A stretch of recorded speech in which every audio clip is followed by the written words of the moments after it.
Think and Grow Rich by Napoleon Hill, first published in 1937, and now part of the public domain. Chapter 1, Introduction. The man who thought his way into partnership with Thomas A. Edison. Truly, thoughts are things, and powerful things at that, when they are mixed with definiteness of purpose, persistence, and a burning desire for their translation into riches or other material objects. A little more than 30 years ago, Edwin C. Barnes discovered how true it is that men really do think and grow rich. His discovery did not come about at one sitting. It came little by little, beginning with a burning desire to become a business associate of the great Edison. One of the chief characteristics of Barnes's desire was that it was definite. He wanted to work with Edison, not for him. Observe carefully the description of how he went about translating his desire into reality, and you will have a better understanding of the 13 principles that lead to riches. When this desire, or impulse of thought, first flashed into his mind, he was in no position to act upon it. Two difficulties stood in his way. He did not know Mr. Edison, and he did not have enough money to pay his railroad fare to Orange, New Jersey. These difficulties were sufficient to have discouraged the majority of men from making any attempt to carry out the desire. But this was no ordinary desire. He was so determined to find a way to carry out his desire that he finally decided to travel by blind baggage rather than be defeated. To the uninitiated, this means that he went to East Orange on a freight train. He presented himself at Mr. Edison's laboratory and announced he had come to go into business with the inventor. In speaking of the first meeting between Barnes and Edison years later, Mr. Edison said, "He stood there before me, looking like an ordinary tramp, but there was something in the expression of his face which conveyed the impression that he was determined to get what he had come after. I had learned from years of experience with men that when a man really desires a thing so deeply that he is willing to stake his entire future on a single turn of the wheel in order to get it, he is sure to win. I gave him the opportunity he asked for because I saw he had made up his mind to stand by until he succeeded. Subsequent events proved that no mistake was made." Just what young Barnes said to Mr. Edison on that occasion was far less important than which he had thought. Edison himself had said so. It could not have been the young man's appearance which got him his start in the Edison office, for that was definitely against him. It was what he thought that counted.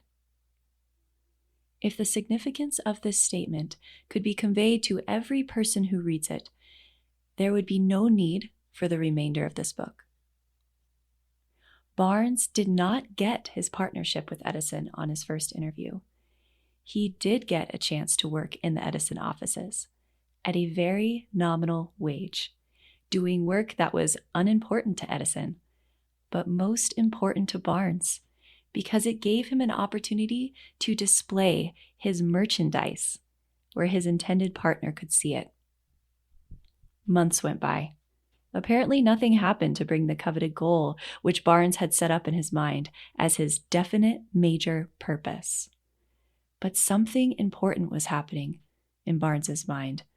He was constantly intensifying his desire to become the business associate of Edison. Psychologists have correctly said that when one truly is ready for a thing, it puts in its appearance. Barnes was ready for a business association with Edison. Moreover, he was determined to remain ready until he got that which he was seeking.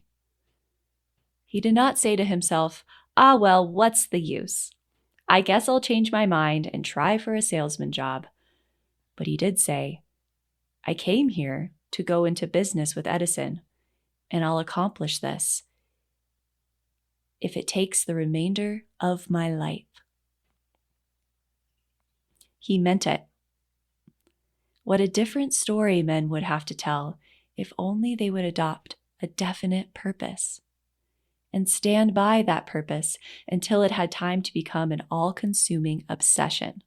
Maybe young Barnes did not know it at the time, but his bulldog determination, his persistence in standing back of a single desire, was destined to mow down all opposition and bring him the opportunity he was seeking.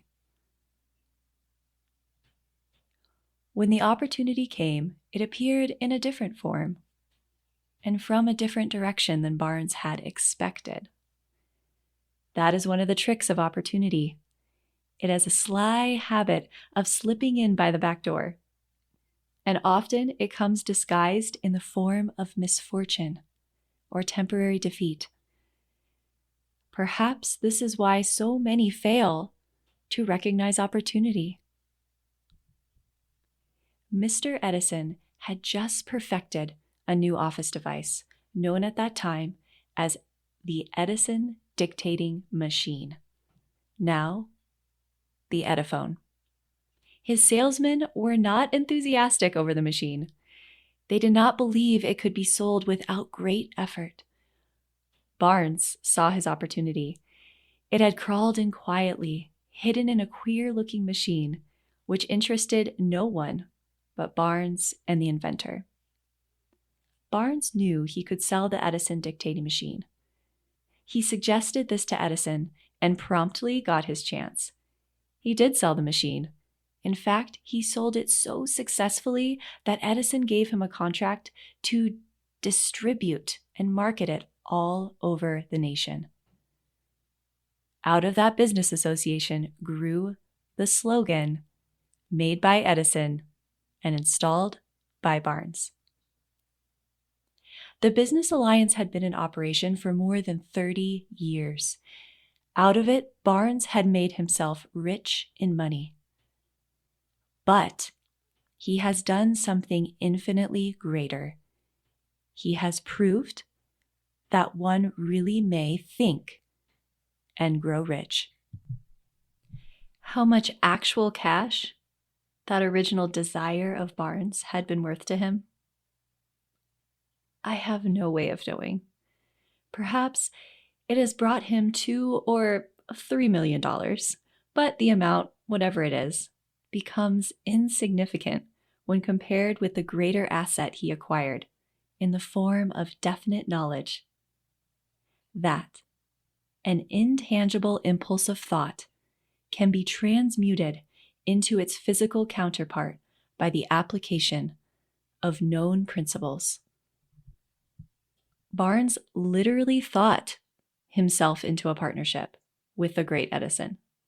He thought himself into fortune. He had nothing to start with except the capacity to know what he wanted and the determination to stand by that desire until he realized it. He had no money to begin with. He had but little education. He had no influence. But he did have initiative, faith, and the will to win. With these intangible forces, he made himself the number one man with the greatest inventor who ever lived. Now, let us look at a different situation and study a man who had plenty of intangible evidence of riches, but lost it because he had stopped 3 feet short of the goal he was seeking. 3 feet from gold. One of the most common causes of failure is the habit of quitting when one is overtaken by temporary defeat. Every person is guilty of this mistake at one time or another. An uncle of R.U. Darby was caught by the gold fever in the gold rush days and went west to dig and grow rich. He had never heard that more gold has been mined from the brains of men than has ever been taken from the earth. He staked a claim and went to work with a pick and shovel. The going was hard, but his lust for gold was definite. After weeks of labor, he was rewarded by the discovery of a shining ore. He needed machinery to bring the ore to the surface. Quietly, he covered up the mine, retraced his footsteps to his home in Williamsburg, Maryland, told his relatives and a few neighbors of the strike. They got together money for the needed machinery and had it shipped. The uncle and Darby went back to work the mine. The first car of ore was mined and shipped to a smelter. The returns proved they had one of the richest mines in Colorado. A few more cars of that ore would clear the debts. Then would come the big killing of profits. Down went the drills, up went the hopes of Darby and Uncle. Then something happened. The vein of gold ore disappeared. They had come to the end of the rainbow, and the pot of gold was no longer there. They drilled on, desperately trying to pick up the vein again, all to no avail. Finally, they decided to quit. They sold the machinery to a junk man for a few $100s and took the train back home. Some junk men are dumb, but not this one. He called in a mining engineer to look at the mine and do a little calculating. The engineer advised that the project had failed because the owners were not familiar with the fault lines. His calculations showed that the vein would be found just 3 feet from where the Darbys had stopped the drilling. That is exactly where it was found. The junk man took millions of dollars in ore from the mine because he knew enough to seek expert counsel before giving up. Most of the money, which went into the machinery, was procured through the efforts of R.U. Darby, who was then a very young man.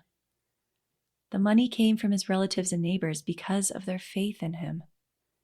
He paid back every dollar of it, although he was years in doing it.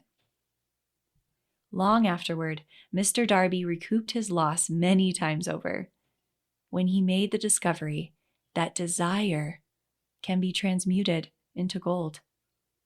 The discovery came after he went into the business of selling life insurance. Remembering that he had lost a huge fortune because he had stopped 3 feet from gold, Darby profited by the experience of his chosen work, by the simple method of saying to himself, I stopped 3 feet from gold, but I will never stop because men say no when I ask them to buy insurance.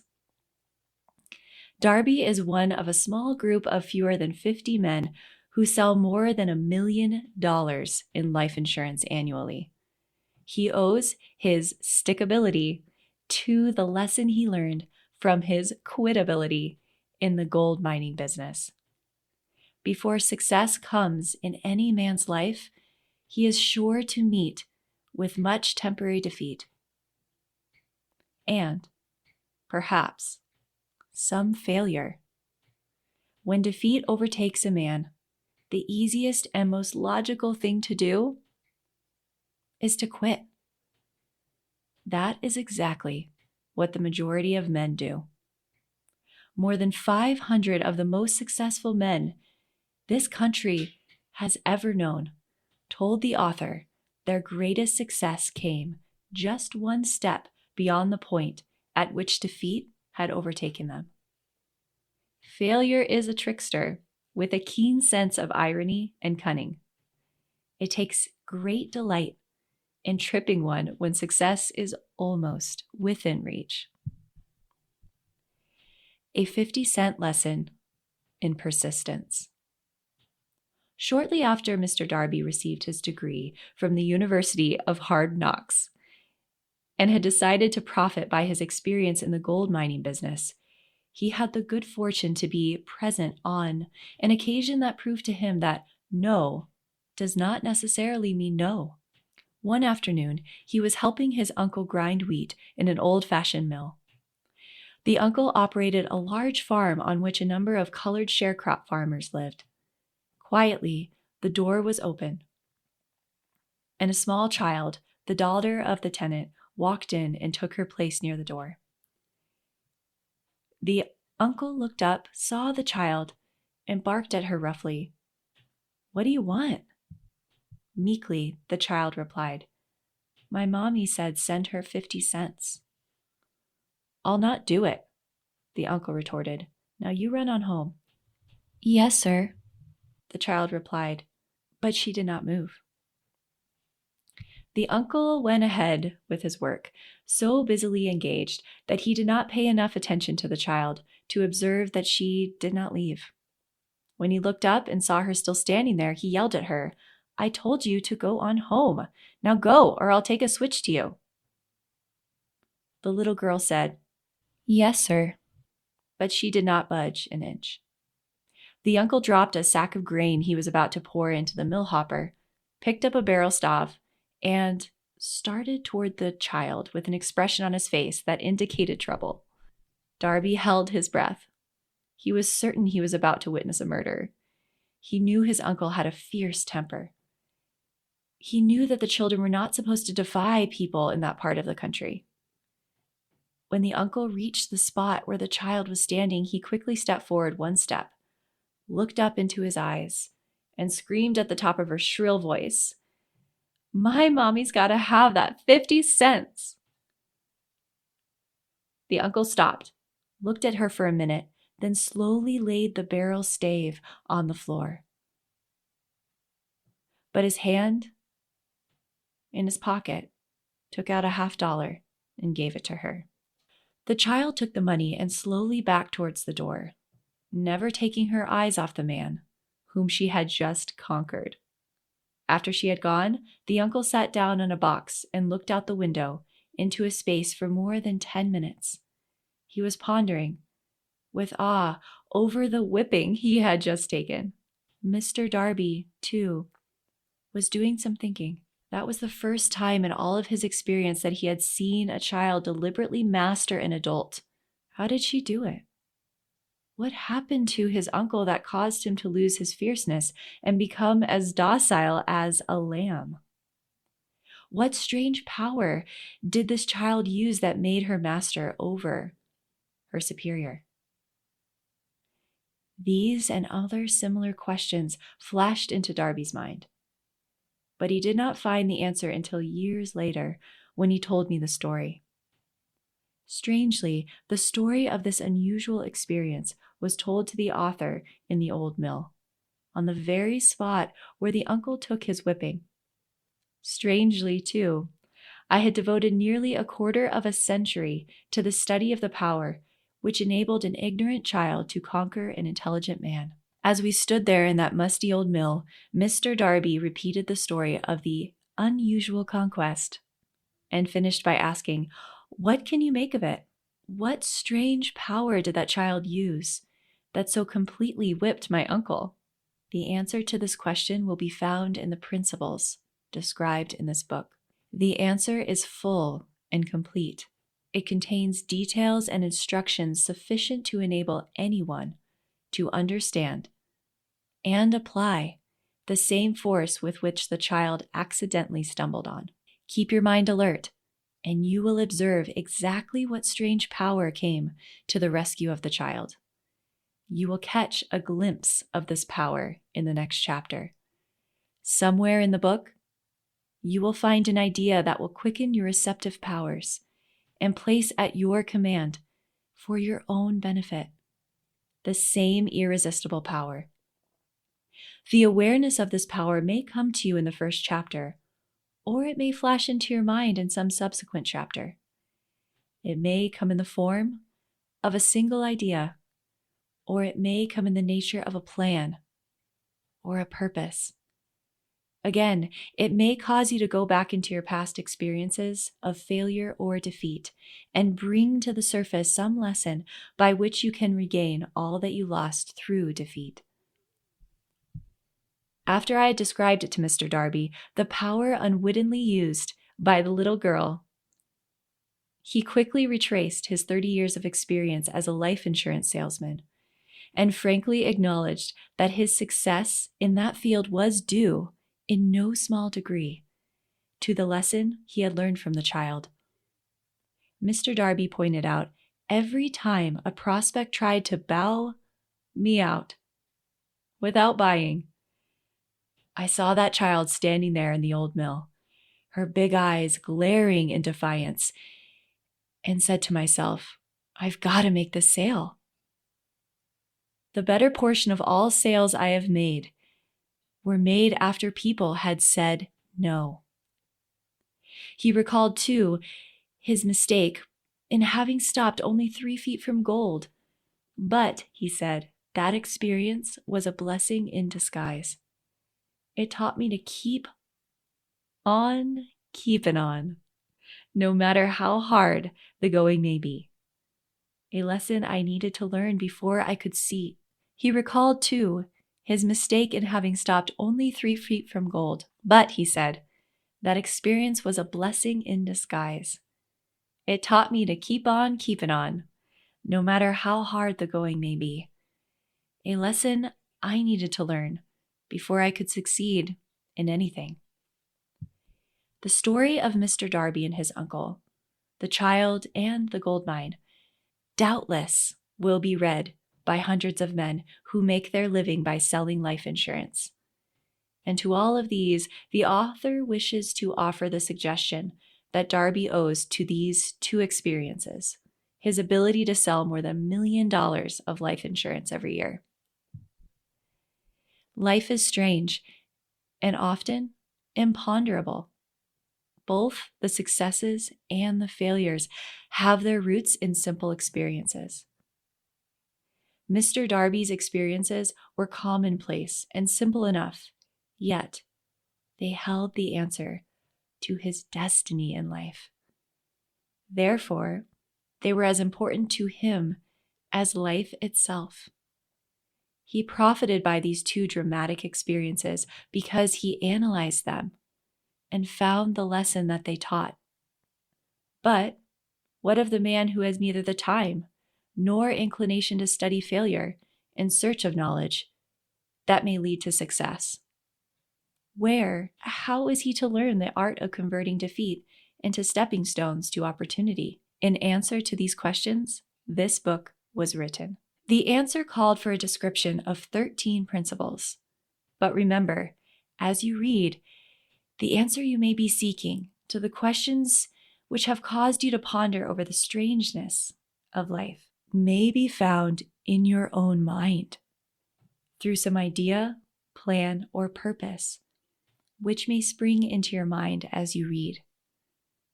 One sound idea is all that one needs to achieve success.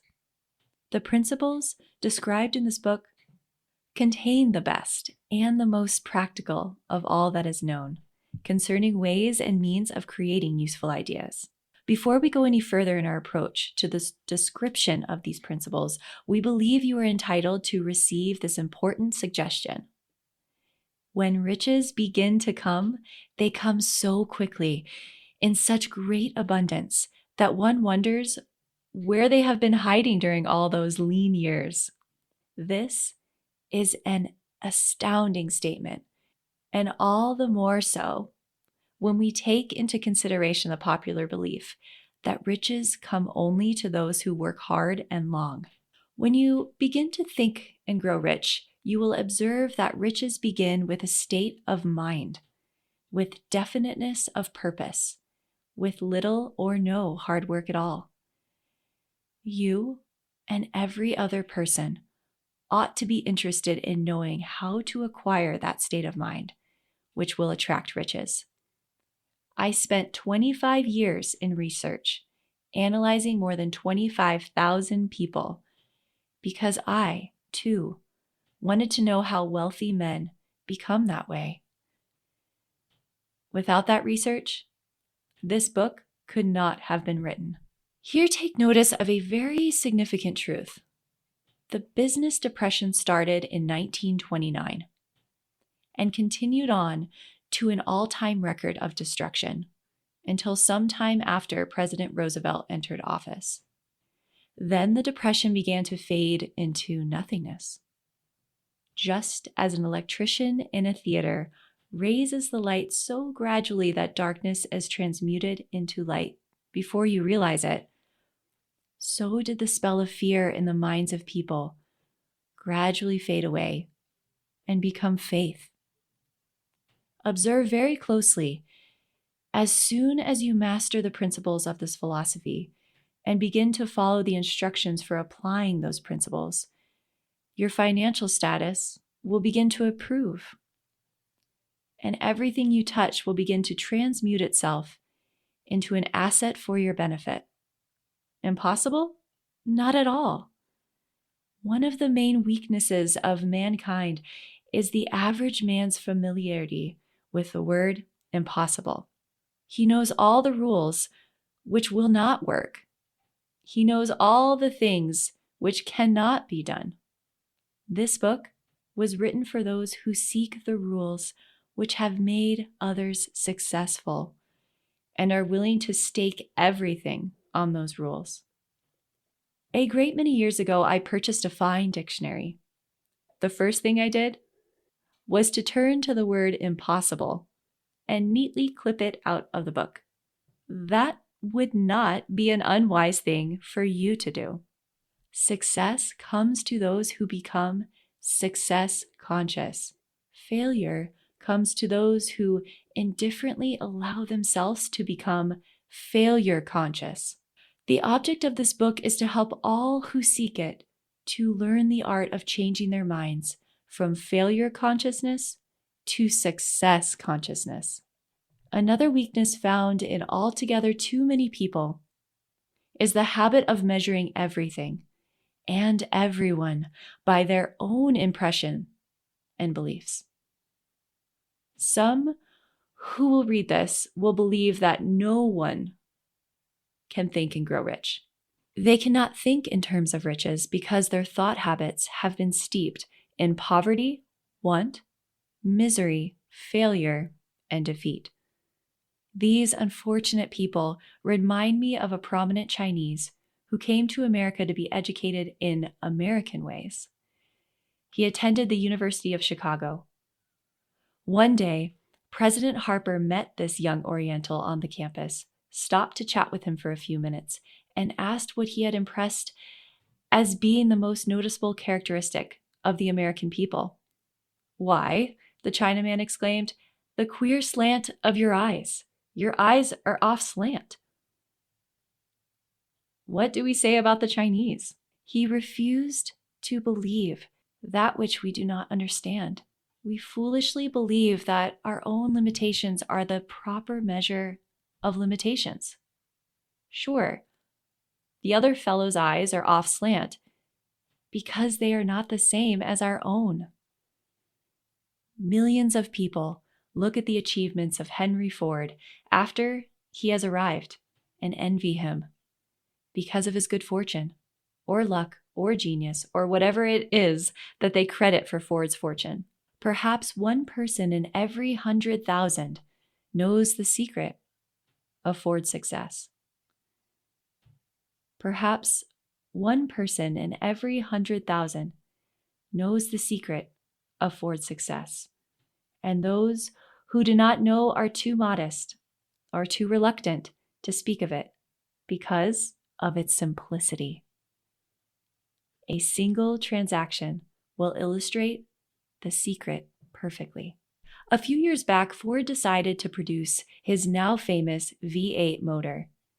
He chose to build an engine with the entire 8 cylinders cast in one block and instructed his engineers to produce a design for the engine. The design was placed on paper, but the engineers agreed to a man that it was simply impossible to cast an 8-cylinder gas engine block in one piece. Ford said, "Produce it anyway." But they replied, "It's impossible." "Go ahead," Ford commanded, "and stay on the job until you succeed, no matter how much time is required." "Go ahead," Ford commanded, "and stay on the job until you succeed, no matter how much time is required." The engineers went ahead.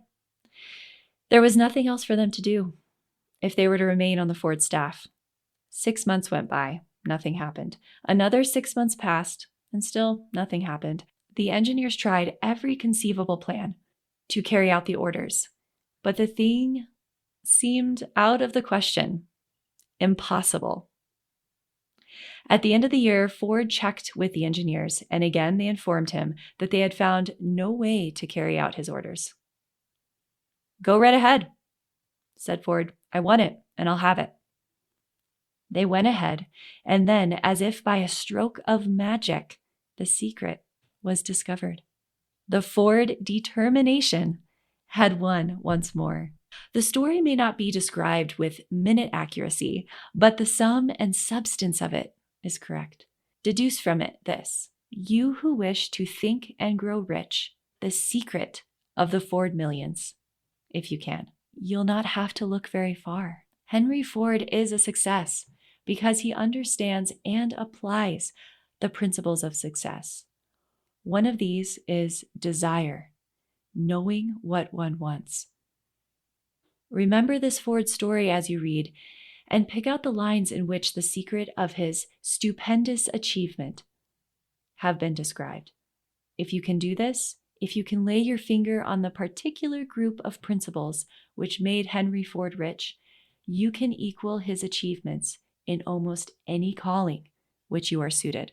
You are the master of your fate, the captain of your soul, because when Henley wrote the prophetic lines, "I am the master of my fate, I am the captain of my soul," he should have informed us that we're masters of our fate, the captains of our souls, because we have the power to control our thoughts. He should have told us that the ether in which this little earth floats, in which we move and have our being, is a form of energy moving at an inconceivably high rate of vibration, and that the ether is filled with a form of universal power which adapts itself to the nature of the thoughts which we hold in our minds and influence us in natural ways to transmute our thoughts into their physical equivalent. If the poet had told us of this great truth, we would know why it is that we are masters of our fate, the captains of our souls. He should have told us with great emphasis that this power makes no attempt to discriminate between destructive thoughts and constructive thoughts, that it will urge us to translate into physical reality thoughts of poverty just as quickly as it will influence us to act upon thoughts of riches. He should have told us, too, that our brains become magnetized with the dominating thoughts which we hold in our minds.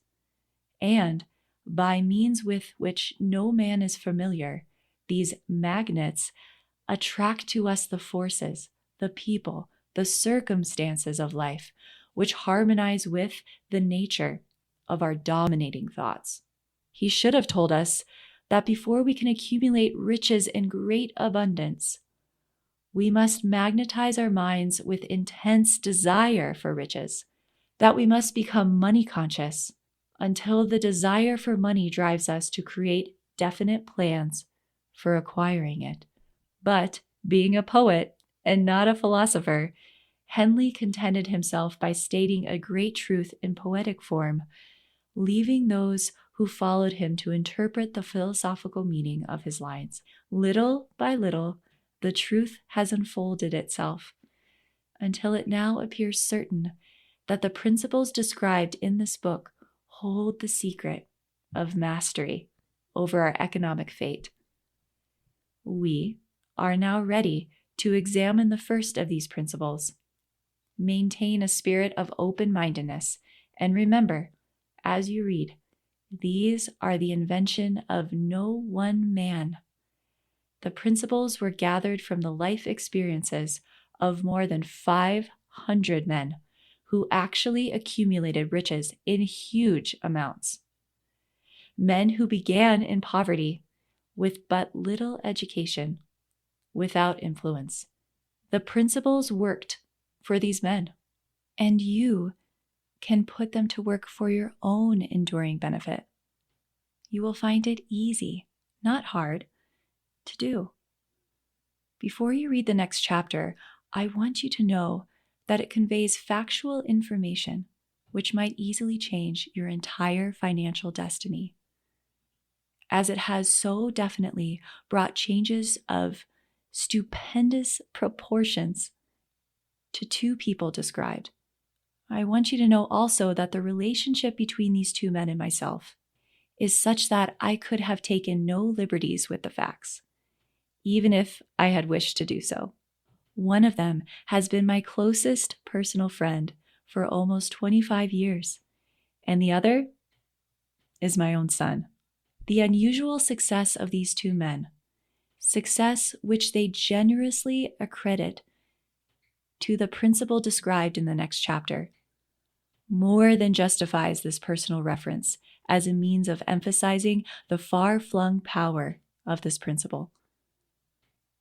Almost 15 years ago, I delivered the commencement address at Salem College in Salem, West Virginia. I emphasized the principle described in the next chapter with so much intensity that one of the members of the graduating class definitely appropriated it and made it a part of his own philosophy. The young man is now a member of Congress and an important factor in the present administration. Just before this book went to the publisher, he brought me a letter in which he so clearly stated his opinion of the principle outlined in the next chapter that I have chosen to publish his letter as an introduction to that chapter. It gives you an idea of the rewards to come. My dear Napoleon, my service as a member of Congress having given me an insight into the problems of men and women, I am writing to offer a suggestion which may become helpful to thousands of worthy people. With apologies, I must state that the suggestion, if acted upon, will mean several years of labor and responsibility for you. But I am enheartened to make the suggestion because I know your great love for rendering useful service. In 1922, you delivered the commencement address at Salem College when I was a member of the graduating class. In that address, you planted in my mind an idea which has been responsible for the opportunity I now have to serve the people of my state, and will be responsible, in very large measure, for whatever success I may have in the future. The suggestion I have in my mind is that you put into a book the sum and substance of the address you delivered at Salem College, and in that way give the people of America an opportunity to profit by your many years of experience and association with men who, by their greatness, have made America the richest nation on earth. I recall as though it were yesterday the marvelous description you gave of the method by which Henry Ford, with his but little schooling, without a dollar, with no influential friends, rose to great heights. I made up my mind then, even before you had finished your speech, that I would make a place for myself, no matter how many difficulties I had to surmount. Thousands of young people will finish their schooling this year, and within the next few years, every one of them will be seeking just such a message of practical encouragement as the one I received from you. They will want to know where to turn, what to do, to get started in life. You can imagine them because you have helped to solve the problem of so many, many people. If there is any possible way that you can afford to render so great a service, may I offer the suggestion that you include with every book one of your personal analysis charts, in order that the purchaser of the book may have the benefit of a complete self-inventory, indicating, as you indicated for me years ago, exactly what is standing in the way of success, Such a service as this, providing the readers of your book with a complete, unbiased picture of their faults and their virtues, would mean to them the difference between success and failure. The service would be priceless. Millions of people are now facing the problem of staging a comeback because of the depression. And I speak from personal experience when I say, I know these earnest people would welcome the opportunity to tell you their problems and to receive your suggestions for the solution. You know the problems of those who face the necessity of beginning all over again. There are thousands of people in America today who would like to know how they can convert ideas into money. People who must start at scratch without finances and recoup their losses. If anyone can help them, you can. If you publish the book, I would like to own the first copy that comes from the press, personally autographed by you. With best wishes, believe me. Cordially yours, Jennings Randolph. The end of Chapter 1. Tune in every Monday for a new chapter, a mindful dose of wisdom. Till then, remember this: you are worthy of a beautiful life. Don't forget it.